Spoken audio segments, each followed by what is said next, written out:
নমস্কার, জয় হিন্দ, জয় ভারত, জয় শ্রীকৃষ্ণ। একটা ইন্টারেস্টিং ব্যাপার হয়েছে।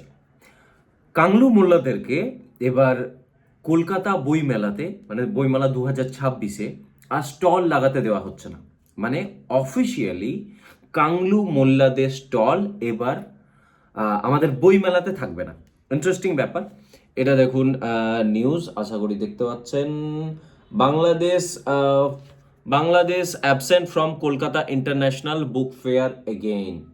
ঠিক আছে, তো এবারেও বাংলাদেশের বাংলাদেশিদের বইয়ের স্টল কলকাতা ইন্টারন্যাশনাল বই বুক ফেয়ারে থাকছে না। তো এটা কে ডিসিশন নিয়েছে? এই ডিসিশনটা আসছে মিনিস্ট্রি অফ এক্সটার্নাল অ্যাফেয়ার্স। ওকে, তো মিনিস্ট্রি অফ এক্সটার্নাল অ্যাফেয়ার্স মানে বিদেশ মন্ত্রকের তরফ থেকে। এখানে দেখুন, এটা 15 জানুয়ারি, এটা হচ্ছে 27 ডিসেম্বর 2025-এর খবর। ভালো করে দেখুন, এটা হচ্ছে টেলিগ্রাফের খবর, দেখতে পাচ্ছেন? তো টেলিগ্রাফ এটা বলছে MEA clearance must for Bangladeshi stalls ahead of Kolkata international book fair. মানে মিনিস্ট্রি অফ এক্সটার্নাল অ্যাফেয়ার্সের অ্যাপ্রুভাল মাস্ট এই কলকাতা ইন্টারন্যাশনাল বুক ফেয়ারে অংশগ্রহণ করতে হলে।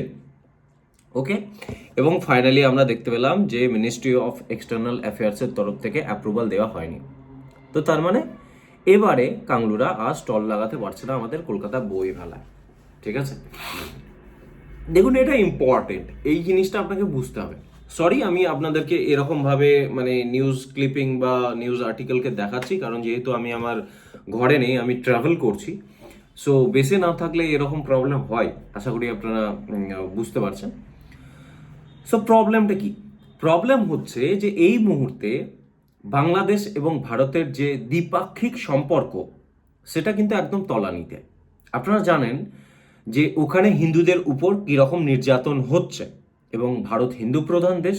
স্বভাবতই হিন্দুদের উপর যদি এই সাবকন্টিনেন্ট হোক বা আদার্স দুনিয়াতে কোথাও অত্যাচার হয়, তো তাহলে ভারতের তরফ থেকে তার কন্ডেমনেশন হবে এবং তার তরফ থেকে একরকম রিটালিয়েশনও হবে একরকমভাবে। এবার রিটালিয়েশন মানে আপনি সবসময় মনে করবেন না যে এটা কাইনেটিক রিটালিয়েশন। যাই হোক, এবার ভারতের প্রতিবেশী রাষ্ট্র হচ্ছে বাংলাদেশ। বাংলাদেশকে ভারতই স্বাধীন করিয়েছে এবং এটা হচ্ছে পূর্ব পাকিস্তানের পার্ট, যেটা একসময় ভারতের ছিল। এবার ব্যাপারটা হচ্ছে যে ওখানে হিন্দুদের এত অত্যাচার, এত নিধন, তারপরে আমরা ওই বাংলাদেশি মোল্লাদেরকে এখানে কি বইয়ের স্টল লাগাতে দেব না। এবং মিনিস্ট্রি অফ এক্সটার্নাল অ্যাফেয়ার্স যে ডিসিশনটা নিয়েছে, আমরা সত্যিই সাধুবাদ জানাই। তার মাল্টিপল কারণ আছে। তার জন্য প্রথম যেটা হচ্ছে, আমরা চাই না ওদের বাংলা লিটারেচার পড়ে আমরা তাদের পাবলিকেশনকে মনিটারি হেল্প করতে। ব্যাপারটা বুঝুন, আমরা যখন আমাদের এখানে আমাদের দেশে যখন আসবে, এখানে যখন স্টল করবে, তো সেই স্টলে মানুষ যখন বই কিনবে, তাতে কি হবে? তাদের দেশের পাবলিকেশন লাভবান হবে। সো আমরা এতটুকু মনিটারি হেল্পও করতে চাই না। এবং কি হয়, কলকাতা ইন্টারন্যাশনাল বুক ফেয়ার হচ্ছে ওয়ার্ল্ডের one of the most famous book fair এবং ইন্ডিয়ার মোস্ট ফেমাস বুক ফেয়ার। ইন্ডিয়ার সর্বপ্রসিদ্ধ বইমেলার মধ্যে একটা যদি না হয়, আপনি সর্বপ্রসিদ্ধ বইমেলাই বলতে পারেন। ইভেন বই নিয়ে এতটা ফ্যাসিনেশন হয়তো অন্য রাজ্যে খুব কমই আছে।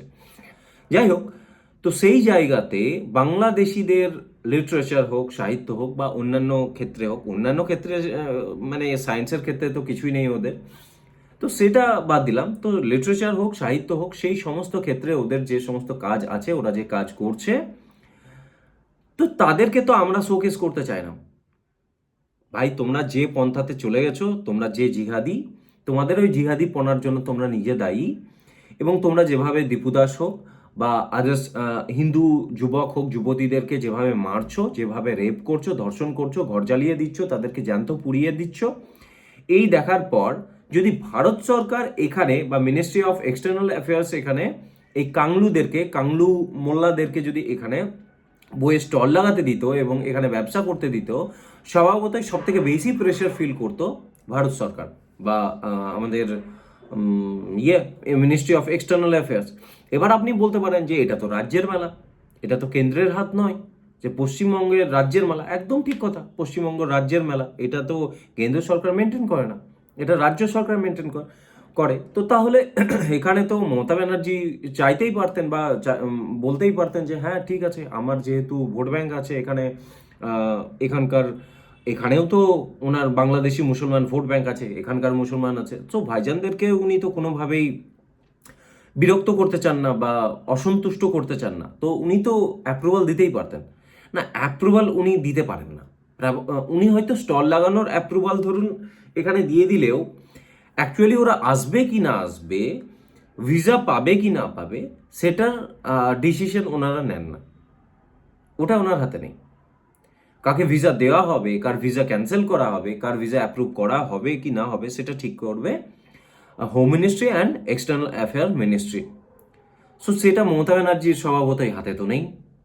সো আলটিমেটলি কেন্দ্র সরকার ডিসাইড করছে যে এখানে বাংলাদেশিদেরকে এখানে বইমেলাতে অংশগ্রহণ করতে দেওয়া হবে না। এবার মমতা ব্যানার্জির ক্ষেত্রে প্রবলেম এটাও যে যদি এটার প্রতিবাদ করে যে না বাংলা বাংলা এক, বা ওই যে গর্গ চট্টোপাধ্যায় যে ওই যে কাংলা পক্ষ চালায়, কাংলু পক্ষ বা মোল্লা পক্ষ যাই বলুন না কেন, সেই তাকে দিয়ে যদি প্রোটেস্ট করায় যে না আমাদের ওই পার বাংলা ওপার বাংলা সব সমান, এবং আমরা চাই যে এখানে বাংলার জয় হতে, বাংলার যেন জয় হয়, বাংলার সাহিত্যের জয় হয়, এখানে ওপার বাংলারও চলবে, তো তাহলে তার জন্য মমতা ব্যানার্জি যে ব্যাকল্যাশ পাবেন বা এখানে যে ভৎসনার শিকার হবেন এখানকার মানুষ দ্বারা, এখানকার ভোটার দ্বারা, সেটা আনপ্রেসিডেন্টেড, মানে সেটা চরমভাবে হবে। কারণ এই মুহূর্তে পশ্চিমবঙ্গ, ভারতের রাজনীতি তো অবশ্যই, এবং পশ্চিমবঙ্গের রাজনীতিও আমাদের ওখানে বাংলাদেশে যে হিন্দু ভাই বোনরা আছে তাদের উপর যে পরিমাণ অত্যাচার বা জেনোসাইড চলছে, তাতে দেখে এখানকার হিন্দুও খুব একটা আনন্দে নেই বা খুব ভালোভাবে নিচ্ছে না এই মমতা ব্যানার্জির এই বাংলাদেশি মুসলমানদের তোষণমূলক যদি এরকম কোনো কাজকর্ম করা হয়, তো তাহলে এখানকার মানুষজন বা এখানকার ভোটার্সও খুব ভালোভাবে সেটাকে নেবে না।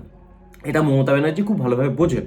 তো সেই জন্য এই যে মিনিস্ট্রি অফ এক্সটার্নাল অ্যাফেয়ার্স বা কেন্দ্র সরকারের এই যে ডিসিশন যে বাংলাদেশি মোল্লাদেরকে কলকাতা বইমেলাতে স্টল লাগাতে দেওয়া হবে না, তো এই ডিসিশনকে উনি একরকমভাবে ইচ্ছা না থাকলেও ওনাকে অ্যাপ্রুভাল দিতে হচ্ছে বা মেনে নিতে হচ্ছে। অ্যাপ্রুভাল দেওয়ার উনি কেউ নন, বাট স্টিল মেনে নিতে হচ্ছে, কারণ আউটরাইজ করলে উনি নিজেই ফাঁসবেন। ব্যাপারটা বুঝতে পারছেন? কারণ এবারে এসআইআরে যা হচ্ছে তাতে শুধুমাত্র তো আর ভাইজান ভোটে হবে না, না, এবার তো আমাদেরও ভোট লাগবে। সো আমাদের ভোট যদি লাগে, তো তাহলে এবার হিন্দু এই মানে বাংলাদেশি হিন্দুদের উপর যে অত্যাচার হচ্ছে, যে জেনোসাইড চলছে, তা দেখার পর তো উনি করতে পারবেন না। ঠিক আছে? সো সিম্পল লজিক, উনি এই ব্যাপারে চুপ আছেন, কোনো উচ্চবাচ্য করেননি। ওনার কোনো মন্ত্রী হোক বা ওনার তরফের থেকে ওই যে গর্গ চট্টোপাধ্যায়কে দিয়েও, যেটা তৃণমূলের বি টিম বলা হয়, তো ওই মোল্লা পক্ষের তরফ থেকেও এরকম কোনো কিছু বলা হয়নি। So very good decision by ministry of external affairs, আমরা সাধুবাদ জানাই। তো এই ভিডিওতে এতটাই, নেক্সট ভিডিওতে দেখা হচ্ছে, ততক্ষণের জন্য জয় হিন্দ, জয় ভারত, জয় শ্রীকৃষ্ণ।